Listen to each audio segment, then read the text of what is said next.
గొర్రెల పంపిణీ స్కీమ్లో 700 కోట్ల రూపాయల స్కామ్ బట్టబయలైంది. 100 కోట్ల రూపాయల నిధులు మళ్లించినట్టు ఆధారాలు లభ్యమవుతున్నాయి.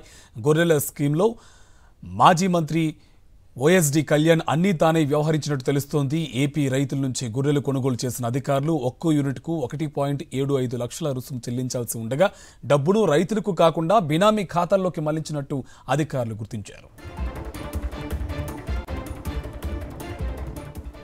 గొర్రెల స్కామ్ కు సంబంధించి మరింత సమాచారం మా కరెస్పాండెంట్ సాయి కిరణ్ మనకి లైవ్ లో అప్డేట్స్ అందిస్తారు. సాయి కిరణ్, గొర్రెల స్కామ్ కి సంబంధించి 700 కోట్ల రూపాయల స్కామ్ అయినట్టు తెలుస్తోంది.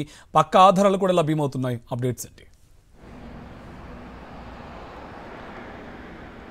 కార్తిక్, తెలంగాణలో గత బీఆర్ఎస్ ప్రభుత్వం ఉన్నటువంటి సమయంలో 2015లో ఈ గొర్రెల స్కీమ్ను అనౌన్స్ చేశారు. అప్పుడు గొల్లకుర్మలకు ఎవరైతే ఒక యూనిట్ చొప్పున అంటే ఒక యూనిట్కు 21 గొర్రెల చొప్పున సప్లై చేస్తామన్నట్టుగా కూడా ప్రభుత్వం అప్పుడు పూర్తిగా 4000 కోట్లతో ఈ స్కీమ్ను అనౌన్స్ చేసింది. అయితే దాన్ని పశుసంవర్ధక శాఖ అధికారులు పూర్తిగా దాన్ని స్కామ్గా వాడుకున్నట్టు ఇప్పుడు ప్రస్తుత ప్రభుత్వం దాన్ని దర్యాప్తులో భాగంగా ఏసీబీ గుర్తించింది. దాదాపు ఇందులో 700 కోట్ల స్కామ్ జరిగినట్టుగా లేటెస్ట్గా నిన్న గుర్తించింది. అయితే ఇప్పటికే ఇందులో దాదాపు 8 మంది అధికారులను ఇప్పటికే అరెస్ట్ చేయగా లేటెస్ట్గా అయితే పశుసంవర్ధక శాఖకు ఎండీగా ఉన్నటువంటి రామచంద్రతో పాటు అలాగే అప్పుడు ఈ శాఖకు యానిమల్ హస్బెండరీకి మంత్రిగా ఉన్నటువంటి తలసాని శ్రీనివాస్ యాదవ్, ఓఎస్డీ కళ్యాణ్ను కూడా లేటెస్ట్గా నిన్న ఇద్దరిని కూడా అరెస్ట్ చేశారు. అయితే ఇందులో వీరు చేసినటువంటి స్కామ్ అనేక డిఫరెంట్ టైప్ ఆఫ్స్గా ఉంది.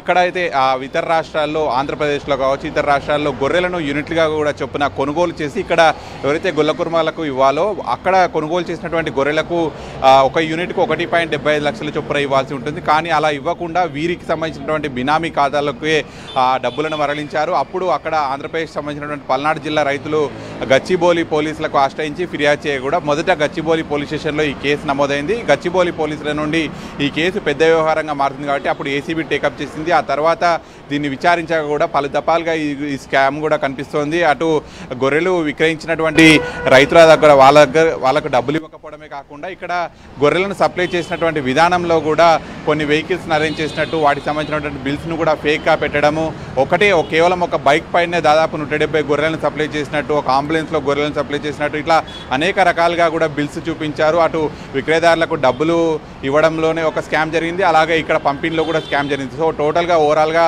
700 కోట్ల పైగా ఇప్పటివరకు అయితే ఈ గొర్రెల పంపిణీకి సంబంధించినటువంటి స్కీమ్లో 700 కోట్ల స్కామ్ జరిగినట్టుగా మాత్రం ఏసీబీ అధికారులు గుర్తించారు. లేటెస్ట్గా అయితే ఆ పశువర్ధక శాఖకు సంబంధించినటువంటి ఎండీ అలాగే అప్పుడు మంత్రిగా పనిచేసినటువంటి మంత్రికి ఓఎస్డీగా ఉన్నటువంటి కళ్యాణ్ ఇద్దరిని కూడా అరెస్ట్ చేశారు. ఇప్పటికే దీంట్లో వివిధ ఏదైతే ఈ శాఖకు సంబంధించి వివిధ జిల్లాల్లో ఈ శాఖలో పనిచేసినటువంటి అధికారులను దాదాపు 9 మందిని ఇప్పటికే అరెస్ట్ చేశారు. సో ఇంకా ఈ స్కీమ్కి సంబంధించినటువంటి విచారణ ఏసీబీ చేస్తుంది. ఇంకా ఎన్ని రకాలుగా ఇందులో స్కామ్ జరిగింది అనేటువంటిది మాత్రం ప్రస్తుతం ఏసీబీ దర్యాప్తు చేస్తోంది. Right, thank you Sai Kiran.